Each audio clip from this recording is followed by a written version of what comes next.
I gotta, give me a beer. I gotta have my first sip of my beer. Nice Texas beer. Thank you. Yeah, I meant to bring my harp. Oh, we don't get to hear you? And my twin sister. I do have a twin sister. But, yeah, that's an intimidating act to follow there. Yeah. I've been on stage with Steve Jobs before in front of 10,000 people, but I've never had to follow the Harp Sisters. Let me tell you a little about how I got here. I go out twice a year to Washington, D.C. to work with the Smithsonian American Art Museum. And all the other people in this group are like art collectors, and then there's me. You know? But the previous person who ran this group really wanted to get some technology and game people involved because they wanted to start collecting video games and including them as art. And somehow through that process, they put Halo 2600 in the Smithsonian American Art Museum. So I have one of the two games in the American Art Museum, which doesn't really make sense. And there's better games that could have been chosen, but anyway, it let them get me for. So anyway, I go out there twice a year, and this is the weekend that I go. So I'm flying straight from here to there. And so I don't know, maybe 5 or 6 months ago, Arcade Jason, you know, does those videos. Do you guys know that? He does arcade repair videos. Goes by the name Arcade Jason. You know. He calls me and he's like, hey, can you come out and stop in Chicago for this pinball expo that we're doing? I'm like, well, I'm on my way to DC anyway from Seattle. I live in Seattle, so sure, I can stop in Chicago and then go. And then a few months later, Keith contacts me and says, hey, can you come out to Houston? That's the exact same time. That was my fault. And I'm like, okay, yeah, I can go Chicago to Houston, back to DC. So that's what I'm doing tomorrow. I'm halfway through my little Z across the country, and tomorrow night I'll be in DC. But I love to speak at things like this. I've been doing Portland Retro for probably 10 years and got to see that show grow from being a little thing in a ballroom of a hotel to now where it takes over the whole convention center in Portland, and I get 10,000 people or something through there that weekend, which is also this weekend. Yeah. So it's neat to see just this whole hobby grow. For me, I'm relatively new to arcade collecting and repairing. About 5 years ago, our next door neighbor asked if we wanted to buy his house, and my wife was like, well, this house is nicer than ours. And I look over there and he's got this huge garage because he was a motorcycle repair guy, and it has this like a museum that second floor on it where he put his really early Harleys and stuff. And so I'm thinking arcade, and it's like my home office man cave thing. So I'm like, yeah, we should buy that. So we kind of like moved next door, and now that's my home office. But I had all this space, so I started by, I'd always wanted to get some pinball machines, and so I started by getting some pins. Somebody might have to go ask them to be quiet, though. Hey, you guys, can you be quiet? In the VIP lounge? Thank you. So anyway, I started with getting a few pinball machines, and I can talk more about that later if you want. And then I had a chance to buy a computer space, and it was completely broken, and that was the first arcade machine I ever fixed. And I wrote a long story about it on my blog. So if you go to edfreeze.wordpress.com, you can read Fixing Computer Space, and you could be like, wow, this guy doesn't know anything about fixing arcade machines. And it's a very honest story about trying to figure out how to fix this tube TV and then fix the game. But that kind of got me started on Bronze Age arcade machines, and then I've just sort of been working my way forward. I'm sort of in the mid-1974 right now. I'm past Grand Track. But I'm working on Quack right now, which is a '74 gun game, the first gun video game. The problem is I'm getting better, so the stories are actually getting worse. Like the original stories would be like all about how I didn't know anything and what I'm trying to do. Now it's like, I found a bad 7408 at G5 and replaced it. It's like, it's not a great story. But anyway, So I love the old arcade stuff. I definitely have the bug. You know, and so I've got 6 pins at home now and probably 20 arcade machines. I never write about the newer stuff, but you know, this year I fixed a Star Wars. I've got a Sega Star Trek with a broken G08 sitting on my workbench that I'm trying to fix so it doesn't burst into flames. And I've got cockpits in a star and a bunch of other stuff. So anyway, so yeah, I'm glad to be here. I like to meet arcade people and talk about it because it's been fun for me. Which Star Wars do you have? I have the original Vector with a with the name I'm forgetting now, the Amplifone monitor. Yeah, in fact, those guys they had seen an article in a local paper about me and with some arcade machines, so they contacted me. They're like, hey, we have this old Star Wars in our basement. You know, it's been there for 20 years. You know, well, can you help us? And I'm like, sure. What kind of help do you need? And they're like, oh, I'm talking. The wife is like, oh, I want to sell it, and then the husband's like, no, I want to fix it. And, you know, I'm like, so I recommended somebody to repair it, and then I didn't hear from them for a year, and then they contacted me, and they're like, well, we never got around to fixing it. Are you still interested in buying it? And I'm like, yeah. Yes. So anyway, had to rebuild the monitor and the yoke, but the boards were all good, and now it's really nice machine. Yeah. So anyway. So I'm going to get to my story, though. Today I'm mostly going to talk about the story of Xbox and how Xbox happened. But to tell that, I kind of have to go back and tell kind of my life story. So I'm going to try to move through that as fast as I can and get to the meat of it. But it's hard for me because it's my life. So, but basically, if you met me, say like 1981, I would have been working at Shakey's Pizza. I was in high school, trying to make monies to upgrade my Atari 800 that I had at home, saving up for my first floppy disk drive so I could just not have to use that damn tape cassette player and all that stuff. And I was writing games at home. You know, I was writing games first in BASIC, typing stuff in out of Creative Computing or Antic or different magazines. And then when that wasn't fast enough, I started to work in assembly language. The first assembly language game I made on the 800 was Space War. And then I did a Frogger clone called Froggy. And so anyway, I'm this kid making pizza, going to high school, hacking on games at night, and a company in California saw my Frogger clone, a company called ROMOX, R-O-M-O-X, for the collectors out there. And they tracked me down. The game, it just had like a little thing that scrolled by at the beginning. It said, buy Eddie Freeze. So how in 1981 you find Eddie Freeze in the country, I have no idea. I mean, my last name's a little rare, but there are Freezes around. But somehow, and I'm not in the phone book yet, I'm 16 or something. But somehow they tracked me down, they found me, and they're like, do you want to make games for us? I'm like, yeah, absolutely, yeah, I do. And so I was in the game business, and kind of so graduated high school in '82, went off to college. I went to a little school in New Mexico. I went there mostly because they had a lot of computers and not very many students, so it was a nice ratio. But I got a good taste of the Southwest, got to get away from the rain up in the Northwest, and live out in the desert for 4 years. Anyway, so I'm there making games. I make 3 games from 1982 to 1984. They're all hand assembly, Atari 800, 4K, 8K, 6502 games. And one day the phone just stopped ringing, they're calling these guys and there's just like no one's answering.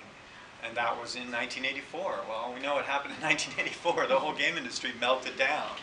And Romux went away along with most of the other game companies in the world. So I had to get a real job. I talked the guys in the computer center at school into hiring me, and I started to run the VAX. I learned about Unix and became a system administrator on a VAX 750. Anyway, so but I need a summer job too. I'm going back to home for summer. And so summer of '85, I was sending out resumes to computer companies in the Seattle area, and I sent one to Microsoft. And they saw it, and they actually flew me back, which was none of the other people I sent it to did. Flew me back for an interview. And I interviewed there. They offered me a job. I worked there as an intern that summer. And they liked me. They gave me the nickname Fast Eddie because they said I was a fast programmer or whatever. So then they offered me a full-time job when I graduated the next year. So I joined full-time in 1986. The company had just gone public. So I'm like, damn, I missed it. Yeah. They put me on a really cool project. They put me on Excel.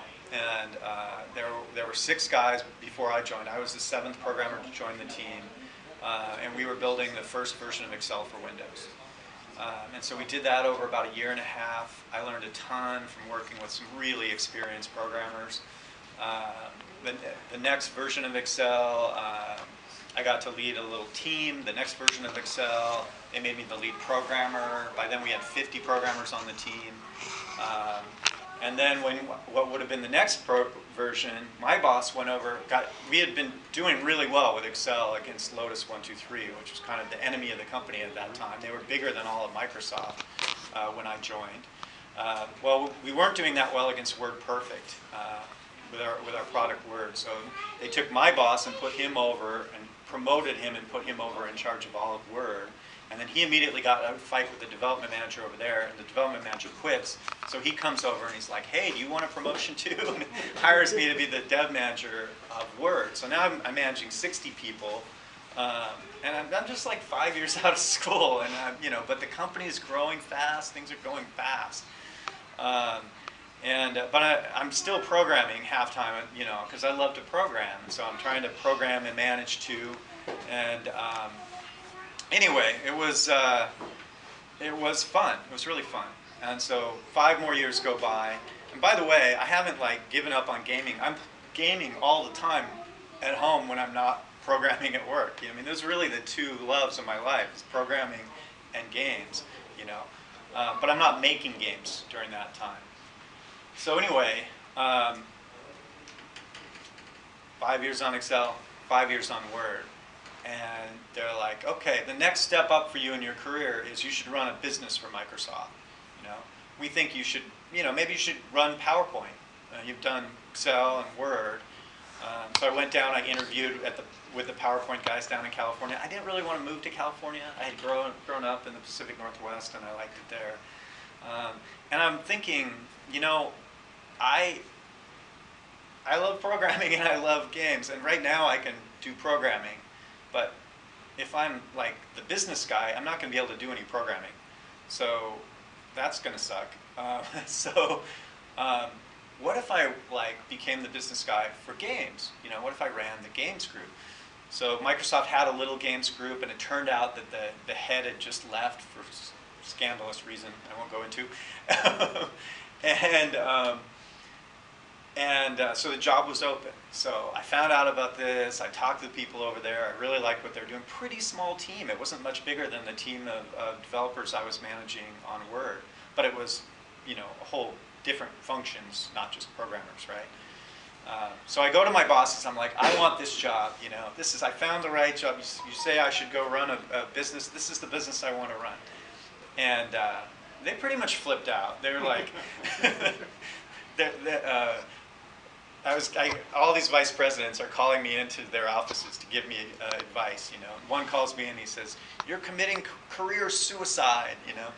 Another one calls me in and he says, "Why would you leave office? One of the most important parts of this company to go work on something no one cares about." Which I didn't like that, because I care about gaming. So anyway, I put my foot down. I'm like, no, this is really what I really want to do. I love games. I care about them. I used to make them. I want to do this job. It's a perfect job for me. And they kind of rolled their eyes and they're like, fine, go ahead, throw your career away. About what year are we now? So we're in mid-90s right now. Okay. Yeah, so we went from full-time in 86 to right on the border between 95 and 96. Okay, so so I take over the group, and I found out what they said was really true, that nobody cared about games at the company, which was awesome. You know, it took me a while to realize how awesome that was, because it meant I could really do whatever I wanted, and nobody cared, as long as I wasn't losing money, you know. And we had Flight Simulator at that time, and Flight Simulator was a good business, and it was bringing in a fair amount of cash. And so I could take that cash and feed it back into the business. Also, when I joined, they had just started a project with a little company here in Texas. Does anyone want to guess, since I'm in Texas, what the company was? They're out of Dallas. I'm going to know as soon as you say it. Okay, the company's called Ensemble Studios, and the product they were working on was the first Age of Empires. So Age of Empires, so we put out that next year, it was almost 2 years by then, the first Age of Empires, and that was a big hit for us. And so between Flight Simulator and Age of Empires, we had a lot of money coming in. And nobody cared, so I was just spending it all, trying to grow this gaming empire inside the company. You know, I was just up in Chicago, as I said last night, and I was apologizing to the guys in Chicago because I raided so much of the Chicago gaming group. I mean, we bought BAO, the guys who made Flight Sim, and moved them out to Redmond. Then after Age was doing well, we bought FASA, the guys who make Mech Warrior, BattleTech, Crimson Skies, Shadowrun. Moved them out, and then later, of course, we bought Bungie and moved them out as well. So, but we ended up acquiring Ensemble. We kept them here in Texas. So, but they were another important part of our team. So, so I'm growing this, you know, empire in gaming, and things are actually doing pretty good. I'm, you know, about maybe 4 years have gone by since I took over the group, something like that. Yeah, so it puts us in around 1999 or so. And our market share had grown. We had maybe 15% of the PC market share in the country, and it was starting to get harder to like get share from EA or Activision. I was starting to run into the big guys. You know, I'm thinking, well, how can I continue to grow the business? By then, the team was maybe 500 people, something like that. You know, so the obvious thing is to look at the console market. Well, look at console, and it's like, well, I don't have the right developers to do console. I don't know anything about console, but it sure looks like an interesting market to sell product in. And right about that time, some crazy guys from the DirectX team asked for a meeting. And so these guys come into my office. And for people who don't know, DirectX is it's the gaming interface to Windows. So if you want to make a game on Windows, you go through DirectX. Okay? And so these guys, their real job was evangelists, to go out and try to get people to develop games for Windows. But they had dreamed up this idea, and their idea was this DirectX box, they called it, or just shortened to Xbox.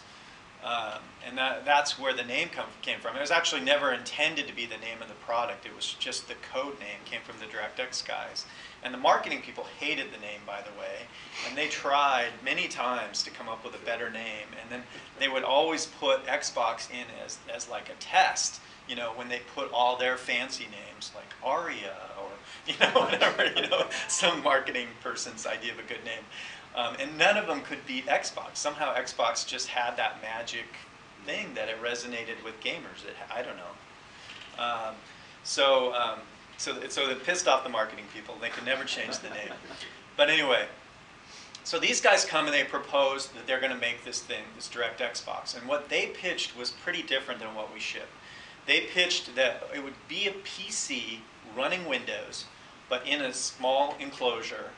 And we try to hide that it was a PC from the end user.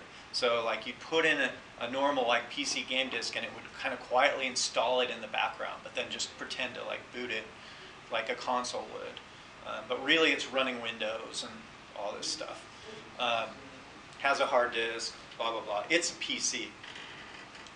So I'm interested in this. This sounds good to me because I've wanted to approach the console market, and here's a way to do it where I could use my existing PC developers. It's an architecture they understand. maybe I can just take my PC games and just port them across onto the system, which turned out to be incredibly naive and wrong. But anyway, so we start to head down that path. We start to build a team around doing this. And then we run into the first of a couple big Microsoft political battles. And the battle was with another part of Microsoft. And this is what happens all the time inside of Microsoft. It's sort of everyone has their territory that they control. You know, so like my territory was gaming. That's why these guys had to come and talk to me, because I sort of controlled this territory, right? Well, there was another group in the Windows group, actually the Windows CE group, that had been trying to get Windows installed onto consoles. And does anyone know of a game console? Dreamcast. Thank you. They had actually made some kind of crazy deal with Sega to have put a little Windows logo on Dreamcast, if you ever wonder why that stupid logo's there. And there's a way to, I guess, I've never actually done it, boot your Dreamcast into Windows mode, running Windows CE, the embedded version of Windows. Okay, so after they had that awesome deal, those guys went on and they wanted to make a full-fledged game console. So you had a typical Microsoft scenario where you had one group wanted to build this game console, and then we wanted to build a game console. So what happens in that case? Well, what happens is both teams get as many vice presidents as they can onto their team, and then they have a big battle. And then Bill and Steve have to officiate over this big battle. And so that's what happened. A bunch of VPs joined their side. A bunch of VPs joined the Xbox side. And then we went into this big meeting, Bill and Steve. And so we go to the meeting, and those guys present, and they had some ex-3DO people on this team. And so they're like, here's what we want to build. And it was very much like a PlayStation 2. It was a completely custom hardware, completely custom software, pure gaming console. Didn't run Windows, didn't run anything. You know, it was just bare bones, raw game console. So they present that, and then we're like, ha! I can't believe you guys would listen to that proposal. You know, our proposal is on strategy. Now see, this is a Microsoft thing to say that you're on strategy. That means what you're doing is aligned with the global goals of the company, right? Company is trying to get Windows everywhere, PCs everywhere, right? They're off strategy. They're going to build this one-off custom piece of hardware. Psh. So we're on strategy. So because we were on strategy, we won the meeting. Okay. Their group gets blown up. We get to basically the right to spend a year to go off and really research and figure out how Microsoft should go into this business. Some of these guys, they lose their jobs. Some of them come and join our group once their project is blown up. I mean, it's hardcore, these battles. Well, so as that year went on, the more we looked at it, the more we kind of started to agree with a bunch of the things that they were saying. You know, they actually had more console experience than anybody on our team. You know, and the more we looked at really running Windows on this thing and the performance impact that would have on the system and the games, and you know, it started to look less and less appealing.